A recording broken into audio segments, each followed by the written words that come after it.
Boa tarde a todos. Então, vamos dar início à nossa reunião do dia 17 de junho de 2021. É uma reunião com apresentação de caso clínico, é um caso clínico mais curto que a Júnia vai apresentar e depois a Luísa vai apresentar o artigo a respeito do caso. Júnia, pode começar, então, sua apresentação. Boa tarde a todos. Meu nome é Júnia, sou residente do primeiro ano da residência de ginecologia e obstetrícia aqui do Hospital das Clínicas. Então, vou hoje iniciar a nossa reunião do PINAR com a apresentação de um caso clínico. A nossa paciente foi a consulta nossa do PINAR no dia 13/4, agora de 2021, TOV, 38 anos, primeira gestação, idade gestacional na primeira consulta com 25 semanas e 2 dias, calculada pela data da última menstruação, compatível com o primeiro ultrassom.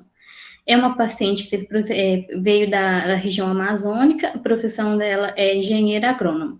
Foi encaminhada ao nosso pré-natal pela equipe da infectologia devido a um diagnóstico de malária na gestação atual.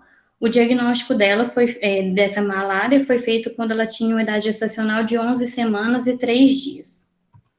Só para contextualizar um pouco de como foi esse diagnóstico, foi quando, em dezembro de 2020, a paciente estava numa viagem no Rio de Janeiro, quando começou com um quadro inespecífico de uma febre e mialgia. Inicialmente pensaram num quadro de dengue para a paciente, também foi abordada a hipótese até mesmo de Covid, porém a paciente não melhorou o quadro, então eles juntaram o quadro clínico da paciente e com os dados que ela vem de uma região endêmica para malária, e então o diagnóstico foi feito pela Fiocruz no dia 5 de janeiro, com o diagnóstico então da malária pelo Plasmodium vivax, através de um teste rápido. Na ocasião, ela fez o uso de hidroxicloroquina, 450 miligramas durante 3 dias, e também iniciou o uso, e está até hoje em uso da hidroxicloroquina, 450 miligramas, uma vez na semana, pensando nas formas hipnozoítas que podem estar aquecentes no fígado, né? De história patológica pregressa, é importante ressaltar que a paciente já havia tido um quadro de malária anterior, 2 quadros, um em 2019 e um outro em 2020. Porém, não havia nenhuma outra comorbidade na paciente. Esses daqui são os exames, né, que a paciente realizou durante o nosso pré-natal. Queria ressaltar aqui que ela teve gota espessa para pesquisa de plasmódio negativa em 3 ocasiões, em 8/3, em 13/4 e 18/5, mostrando, então, que ela não tem uma forma ativa da doença, porém, a gente não pode descartar uma forma latente, né? Também queria ressaltar aqui que a paciente não apresentava nenhum quadro de anemia. Durante nosso pré-natal, então, ela fez alguns ultrassons, o último deles agora foi no dia 18/5, que foi um ultrassom dentro dos parâmetros de normalidade, apresentando um Doppler fetal sem alterações. Então, diante de um quadro clínico de malária na gestação, é importante a gente ressaltar que pode ter um quadro de malária placentária. Então, essa infecção na placenta pode ocasionar diminuição do fluxo sanguíneo através da placenta, restringindo então, o transporte de oxigênio e nutrientes ao feto, podendo causar alguns desfechos obstétricos ruins, como baixo peso ao nascer, um parto prematuro, um crescimento intrauterino restrito, além também de um quadro de anemia materna pela própria fisiopatologia da doença. Então, é uma recomendação, né, durante o pré-natal, fazer o rastreamento de anemia e ultrassonografia para monitorizar o crescimento fetal. No momento, a paciente ainda encontra-se no curso da gestação, a última consulta dela foi no dia 8, agora do 6, na consulta estava com 33 semanas e 2 dias de evolução, não havia sinais de anemia materna e também havia ausência de restrição do crescimento intrauterino, então mostrando que a paciente até então está com um bom desfecho clínico. Agora a Luísa vai fazer a apresentação do artigo para complementar o quadro. Obrigada. Obrigado, Júnior. Então, foi um caso rápido, a paciente ainda está em evolução, né, ainda não terminou a gravidez, mas tem muito tempo que a gente não discute malária, então a gente achou que valeria a pena a gente trazer esse caso para discussão e até para que todos fiquem cientes aí do acompanhamento desse caso. Ela já chegou com o diagnóstico pronto, né, o diagnóstico foi feito lá no Rio, ela já veio para BH com o diagnóstico feito. Luísa, assim que você puder, pode começar a apresentar. Boa tarde, então eu sou Luísa, residente do 2º ano de Ginecologia e Obstetrícia do HC, fui orientada pelo professor Mário Dias, vou fazer a discussão desse caso, né, da malária na gestação. Minha principal referência foi esse artigo de revisão, que foi publicado em 2019 no Obstetrical and Gynecological Survey, e é justamente, vamos dizer assim, um artigo de revisão, e é literalmente um resumão sobre tudo que nós, obstetras de áreas não endêmicas de malária, precisamos saber sobre, né, a malária na gestação. Começando com um resumo bem geral da doença, né, uma doença febril aguda, que vai ser caracterizada por episódios intermitentes de febre e calafrio, como eu vou detalhar um pouquinho mais para frente, e ela é causada pelo parasita Plasmodium, pelo Plasmodium. Existem 5 espécies do Plasmodium que podem contaminar o ser humano, sendo o falcíparo e o vivax os mais comuns. O principal vetor é o Anopheles, né, que é uma espécie de pernilongo, ele vai ter hábitos noturnos de picar, e ele vai precisar da água parada para colocar os ovos, né, como o mosquito da dengue. E é esse pernilongo da imagem. Bom, de uma maneira bem breve também, o ciclo do parasita, lembrando que ele vai ter o ciclo sexuado no mosquito, né, que é o vetor. No ser humano, nós que somos, né, como é que chama? Hospedeiros, ele vai ter um ciclo assexuado. Então, o mosquito contaminado, ele pica o ser humano, vai liberar na nossa corrente sanguínea os esporozoítos que vão contaminar os hepatócitos. No hepatócito, ele vai se reproduzir de forma assexuada, só que de maneira assintomática. A pessoa não vai ter nenhum sintoma nessa fase que está só nos hepatócitos. Então, ele vai se reproduzindo, né, se maturando, até que, em um certo momento, ele é liberado na corrente sanguínea, e na forma de merozoíto, ele vai contaminar os eritrócitos. É justamente nesse momento que ele contamina os eritrócitos que vai ser possível o diagnóstico pelo exame da gota espécie. Então, uma vez contaminados os eritrócitos, ele se reproduz, né, do ciclo, também, da partir do ciclo assexuado, dentro dos eritrócitos, e de tempos em tempos vai ter um rompimento desses eritrócitos e liberação de mais merozoítos no sangue, que por sua vez vão infectar outros eritrócitos, perpetuando então o ciclo da malária. O tempo com que essa replicação dentro da hemácia e a liberação do sangue ocorre, ele é um tempo regular, no Plasmodium vivax e no falcíparo, né, que são os mais comuns, é de 48 horas, e vai ser justamente no momento em que os merozoítos estão na circulação, ou seja, que eles acabaram de ser liberados dos eritrócitos, que o paciente vai ter as manifestações clínicas. Então, a maioria dos parasitas vai ficar nesse ciclo dentro das hemácias, enquanto alguns vão se diferenciar em gametócitos, que vai ser a forma que, ao ser sugada pelo mosquito, vai dar origem ao ciclo sexuado no mosquito, que então, né, vai permitir a perpetuação da doença quando o mosquito picar uma pessoa infectada e depois uma pessoa não infectada. Bom, então a gente pensa assim, por que falar de malária, né? Às vezes é uma doença relativamente rara onde a gente está, mas a malária é a doença parasitária com maior relevância no mundo. Por ano, ocorrem cerca de 1 milhão de mortes causadas pela malária e 25 milhões de gestantes são contaminadas pela malária durante o curso da gestação a cada ano. No Brasil, a gente tem cerca de 300 mil casos, né? O nosso principal espécie do parasita é o Plasmodium vivax, e ela vai acontecer principalmente no nosso caso aqui na região norte, né? Que é a parte do trópico do Brasil que está na parte do trópico. Ela é endêmica no mundo inteiro, nas regiões do trópico. A África concentra 90% dos casos do mundo, e na África o Plasmodium falciparum é que vai predominar. Então, consequentemente, esse é o tipo de Plasmodium mais frequente no mundo inteiro. Na América do Sul e na América Central, o Plasmodium vivax é o mais comum, até 2 vezes mais comum que o falciparum, e na Ásia e na Oceania, a ocorrência dos dois é bem semelhante. Os principais grupos de risco vão ser as crianças, né, porque, como a Júlia mesmo mostrou, é muito comum que pessoas que vivem na área endêmica, elas tenham mais de um episódio de malária durante a vida. A malária, ela não permite que a pessoa desenvolva uma imunidade permanente, né, uma imunidade completa, mas ela proporciona um tipo de imunidade parcial. Então, a tendência é que, com o passar do tempo, né, que a pessoa vai se contaminando mais vezes, os casos vão sendo menos graves do que foram os primeiros. Então, as crianças, justamente porque elas vão estar ali, né, nas primeiras vezes que elas vão, de vida que elas vão ser infectadas, elas tendem a ter infecções mais graves. E as gestantes também, elas têm chance 3 vezes maior de ter a doença grave, quando comparadas com pessoas da mesma idade que não estão gestantes. E além das consequências da doença em si, para a mãe que está contaminada, nós vamos ter alguns desfechos adversos da gestação, como a gente vai ver em seguida, o que classifica, né, como um grupo de risco, com maiores desfechos adversos. Em relação à epidemiologia, a gente sempre tem que estar atento aos viajantes, né, nós que moramos em áreas não endêmicas, tanto pessoas daqui que vão para lá e retornam, quanto pessoas que vêm de lá para passar um tempo em regiões não endêmicas. Temos sempre que pensar que eles têm a possibilidade de estarem contaminados.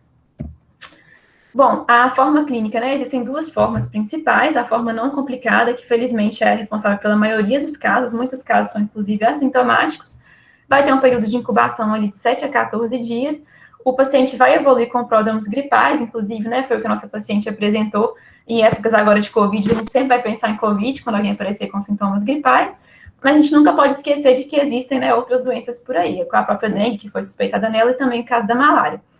E então, esses pródromos gripais, eles podem, então, dar lugar aos ataques paroxísticos, que são os sintomas mais específicos da malária, que é o ciclo, né, de calafrio, febre alta e sudorese, seguida por um intervalo assintomático que vai ocorrer sempre de forma bem regular. No Plasmodium vivax, a cada 48 horas, o indivíduo vai ter esse episódio de febre alta, e geralmente, no intervalo, ele fica praticamente assintomático.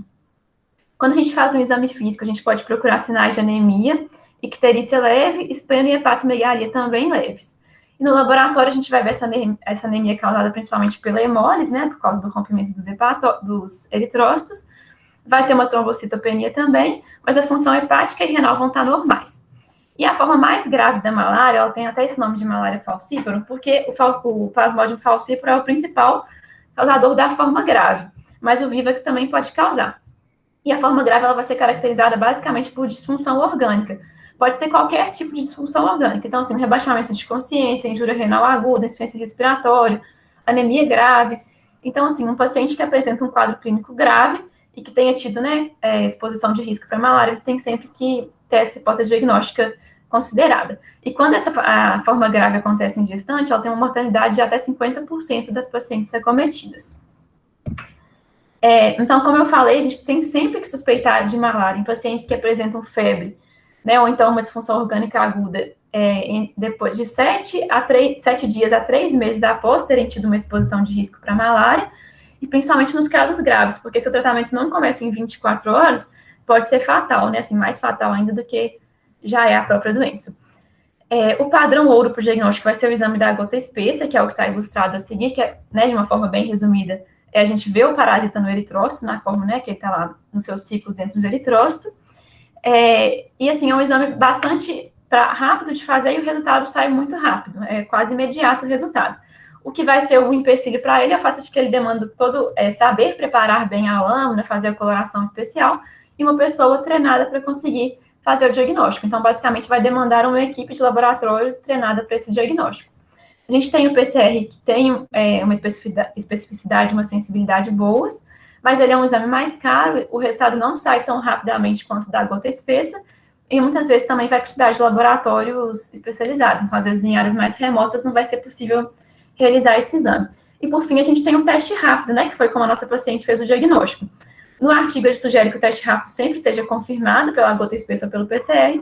A gente viu que, no caso da nossa paciente, foi apenas o teste rápido diagnóstico.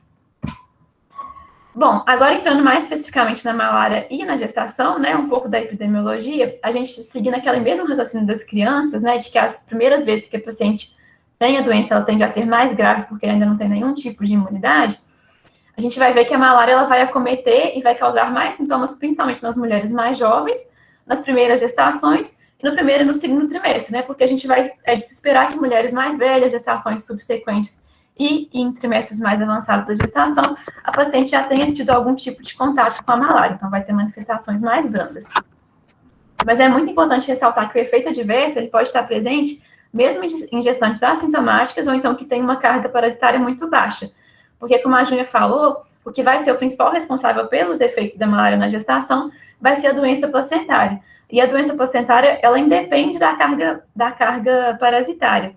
É claro que quanto mais parasitas no sangue, mais acometida vai estar a placenta, mas ela pode estar acometida mesmo na ausência de parasitas encontrados na circulação materna. Essa doença placentária, né, que é chamada de malária placentária, pode acometer mais da metade das gestações de pacientes infectados. Bom, a malária placentária ela vai ser caracterizada em 3 fases, mas é muito importante ressaltar que os desfechos obstétricos são semelhantes nas 3 fases, então é mais uma classificação científica, né? A gente divide nessas fases, não vai estar tão relacionado ao prognóstico. Na fase ativa aguda, a gente vai ter a presença tanto de parasitas, vai ter a presença principalmente de parasitas na placenta, e o pigmento específico da malária, né, que é a hemozoína, ela pode ou não estar presente. Na forma atívica crônica, a gente vai ter parasita e já vai ter a deposição desse pigmento na placenta, e na forma antiga a gente vai ter apenas o pigmento. Então, por exemplo, a paciente, né, do nosso caso, que já não tinha mais o parasita circulando, nada impede que ela tenha essa forma antiga da malária placentária, que vai ter pode ter os mesmos desfechos da forma ativa, tanto crônica quanto aguda. E aí, justamente, né, juntando essa placenta que vai estar doente com a hemácia, que também está ali contaminada, também está doente, a gente vai ter uma piora na troca materno-fetal, menor fluxo sanguíneo e uma maior resposta inflamatória na região da placenta, que vai, então, culminar com os desfechos adversos na gestação.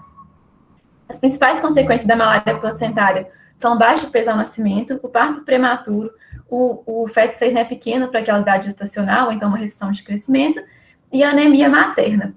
A gente vê que todos, o risco relativo, ou então o odds ratio, eles são maiores do que 1, apesar do intervalo de confiança, né, ser grande em alguns, principalmente no parto pré-termo, a gente vê que ele está sempre acima de 1. Então, apesar da gente faltar um pouco mais de refinamento nos estudos, a gente vê que a relação é praticamente incontestável. E eu acho muito importante a gente reforçar a questão da anemia, né, que é um fato, a malária está muito associada com a anemia materna, porque a anemia por si só, a gente sabe que ela pode cursar com baixo peso ao nascimento, né, então vai somar o efeito da malária por si só, mais a anemia materna. E a gente tem que lembrar também que a malária acontece principalmente em regiões com recursos mais escassos, né, e a gente sabe que a anemia materna pode complicar ainda mais casos de hemorragias puerperal, culminando, aumentando, né, casos de morte materna. Então, é muito importante a gente estar atento a essa complicação. O decesso fetal também foi visto ser mais comum nos pacientes com malária, corre até 2 vezes mais. E a transmissão vertical ainda não foi comprovada, assim, tem até certa dúvida de que se ela realmente existe. Até o momento, considera como se não existisse uma transmissão vertical da malária. E não foi vista nenhuma correlação com pré-eclâmpsia. E uma vez que a paciente está infectada, o tratamento ele vai acontecer de forma bem rápida, né? Os principais antimaláricos que a gente conhece são a cloroquina e a hidroxicloroquina, que foi o que a nossa paciente fez o uso. São basicamente 4 doses, uma dose de ataque, depois uma dose 6 horas depois, 24 horas depois e 48 horas depois.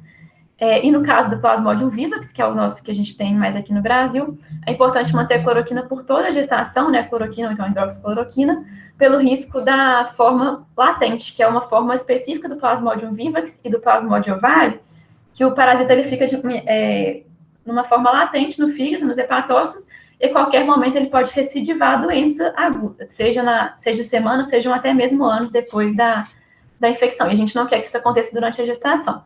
Então, a paciente mantém esse tratamento durante toda a gestação. E nós temos esses outros antimaláricos que vão ser usados principalmente no Plasmodium falciparum, porque a resistência dele para cloroquina e para hidroxicloroquina já é bem considerável. E nos casos da doença grave, né, o antimalárico vai ser endovenoso por 24 horas, depois a terapia vai ser completada com antimalárico via oral por 7 dias.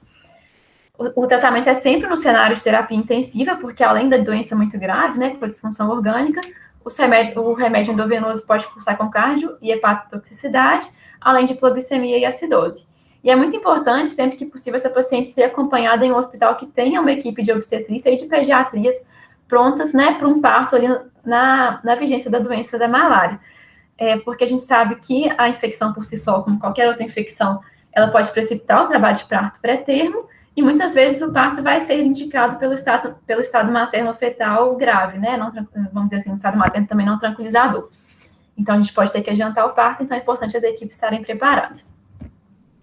Bom, e como dizem sempre, é melhor prevenir do que remediar, né? Então, eu acho que o nosso principal papel como obstetra em áreas não endêmicas vai ser sempre desencorajar as pacientes de fazerem viagens para regiões endêmicas. Agora, com a pandemia, até essa questão de viagem diminuiu um pouco, mas é sempre importante a gente lembrar, quando a paciente quiser viajar, perguntar para onde que ela está querendo viajar, e a gente desencorajar ao máximo viagem para a região com malária.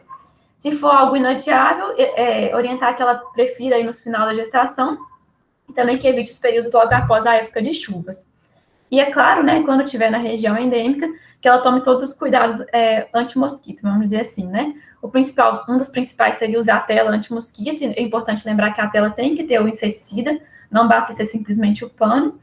Manter as janelas fechadas, dar preferência a usar ar-condicionado, evitar ao máximo a exposição de pele, né? Então, usar roupas de manga comprida, usar aqueles tipo boné que tem aquelas telinhas atrás, né? Evitar de sair e também fazer o uso de repelente. O principal na gestante que a gente costuma recomendar é a eclaridina, mas o DET, que é o repelente mais comum que a gente tem, ele também pode ser utilizado desde que em concentrações mais baixas, de 20 a 50%.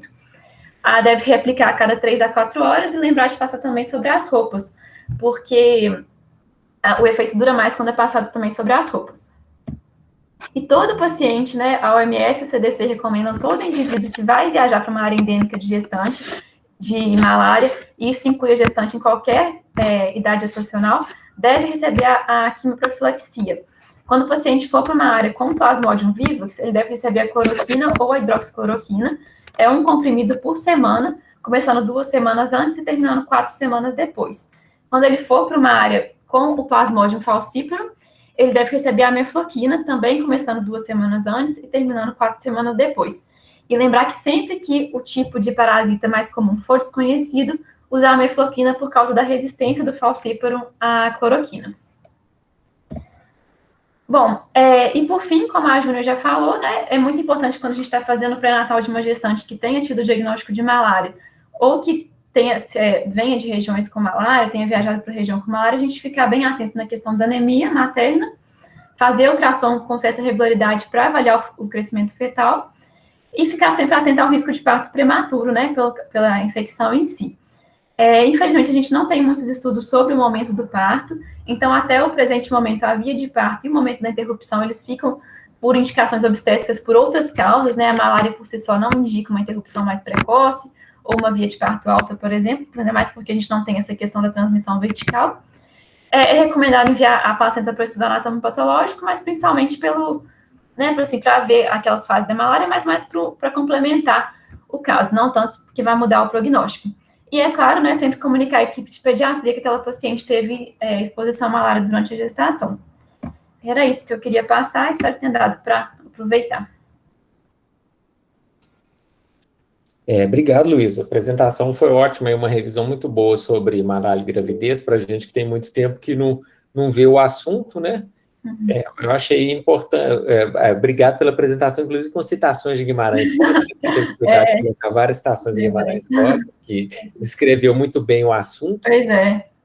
De maneira leiga, mas assim, fica bem claro, né? As suas citações ali dá para ver bem claramente que ele entendia do assunto. Exatamente, né? até reli o conto depois que eu estudei o artigo final, aí é mais legal.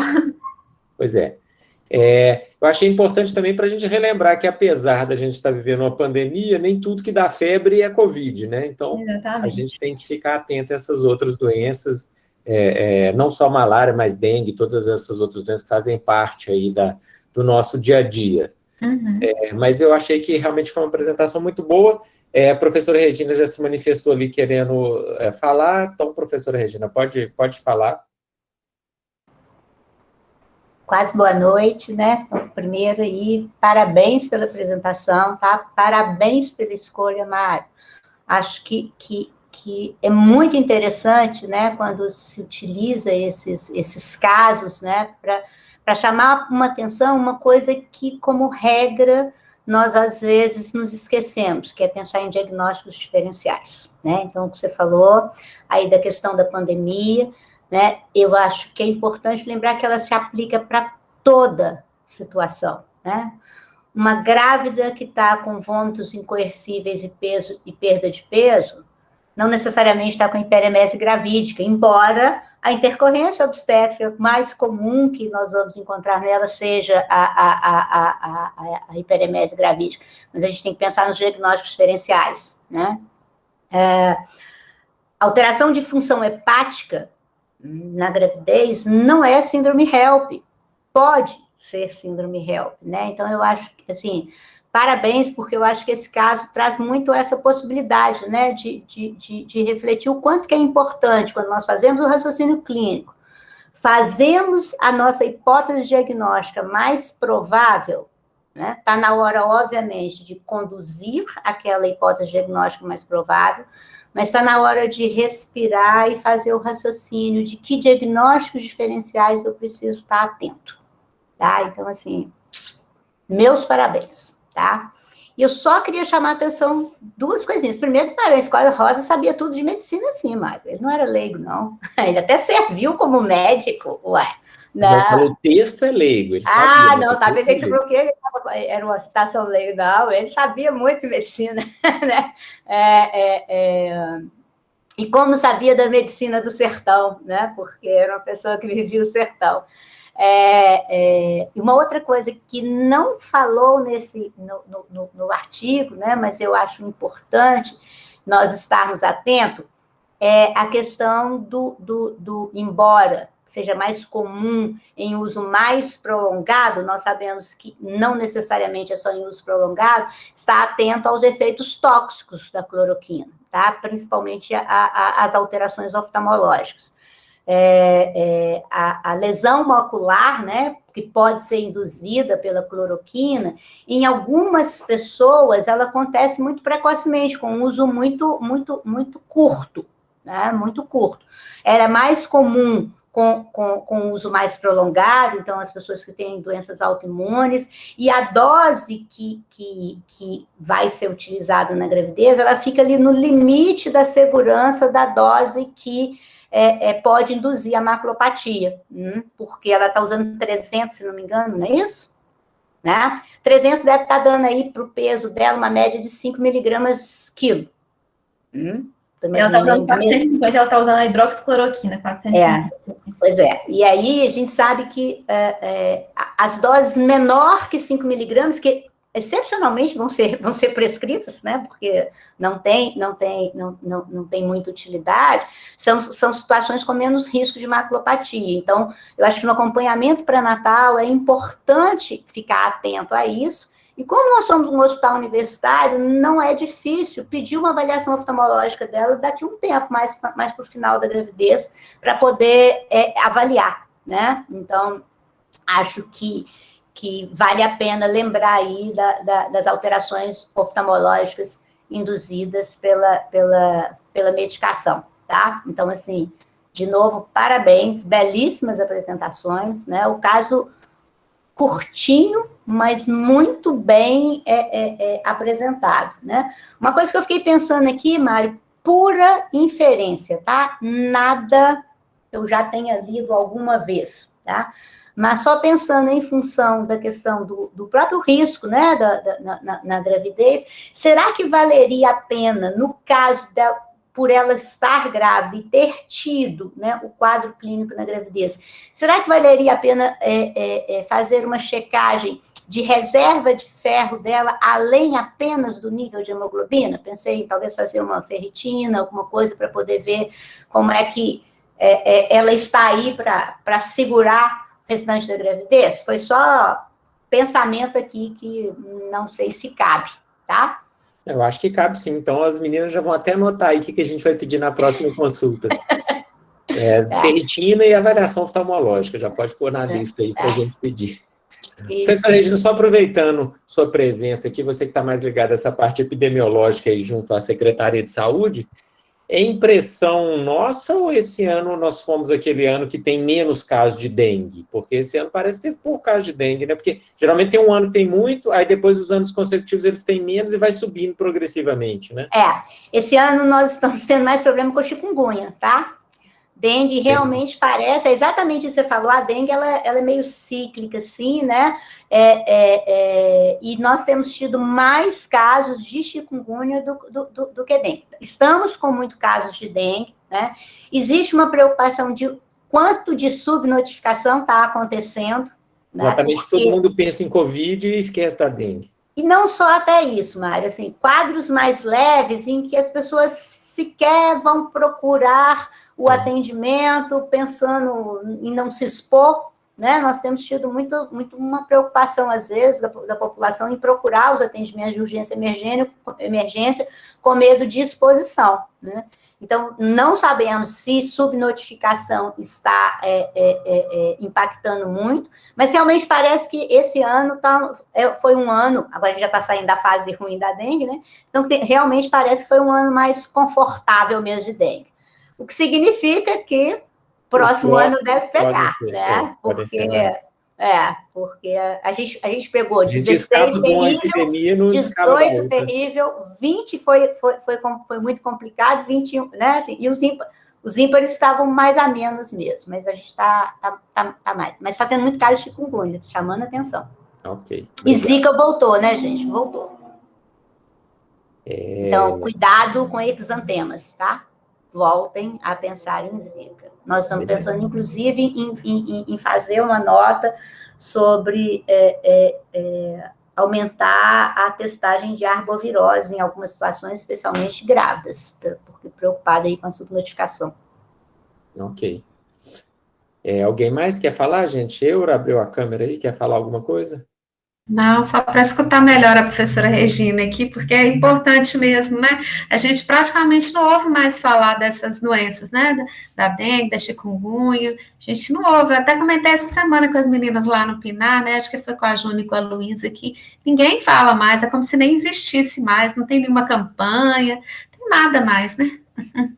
Mas não podemos esquecer delas, né? Estamos em campanha, sim, tá? Porque a mídia, às vezes, não, mas tem campanha e sempre lembrar o seguinte, né, gente? Uma coisa importante que eu acho que a gente faz pouco, né? E eu realmente aprendi mais isso agora, até, né? A gente entrar no site da Secretaria de Estado, tá? Você clica lá rapidinho. Tem os boletins epidemiológicos e você consegue se organizar mais ou menos no que está acontecendo. Lógico, nesse momento eu digo para vocês, podem me perguntar toda semana que eu conto para vocês o que está tendo mais casos lá, sim, tá? Mas é uma coisa que vale a pena a gente aprender. Às vezes a gente fica muito distante do que às vezes está acontecendo, porque a imprensa fica mais focada, numa única coisa e parece que o resto não está acontecendo, né? Exato, Quando eu falei ninguém faz mais campanha, era a mídia mesmo, né? A população não sabe, nem pensa nisso mais, né? Ninguém evita mais a dengue como se fazia, porque a gente tinha tantas campanhas educativas, né? A mídia mostrava isso todo dia lá, como que combatia isso, como que evitava, né? A água empoçada, usar repelente. Agora não tem mais nada, né? Foi isso que eu quis dizer. O professor Regina, o Fernando perguntou aqui no chat se você sabe dizer quantos casos de Zika já teve esse ano. Estou tentando ver aqui, porque de cor não sei não. Bom, mas então aí a professora responde para você depois, viu, Fernando? Conta em 3 segundos, quer ver? Pode só perguntar se alguém tem outra pergunta. Já sabe o caminho, né, no site aí da secretaria. Alguém mais, gente, quer falar alguma coisa de malária ou outras doenças infecto-contagiosas?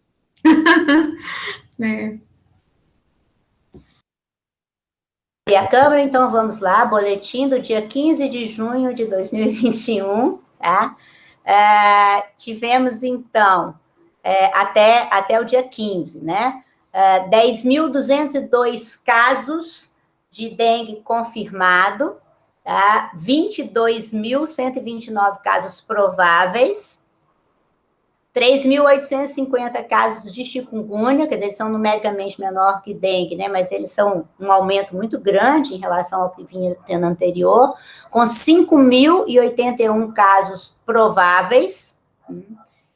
Zika, nós já tivemos 17 confirmados e 94 casos atualmente prováveis. Temos óbito em chikungunya e em dengue. Os de Zika geral, né? Não é gestante, não. Não, de Zika geral. Tá. Para fazer gestante, aí eu teria que entrar num outro sistema aqui e filtrar. Aí eu vou te atrasar. Curiosidade nossa. Aí eu vou te atrasar. Não, sem problema. Então tá, gente. Alguém mais? Algum comentário? Então tá, muito obrigado a todos e até semana que vem.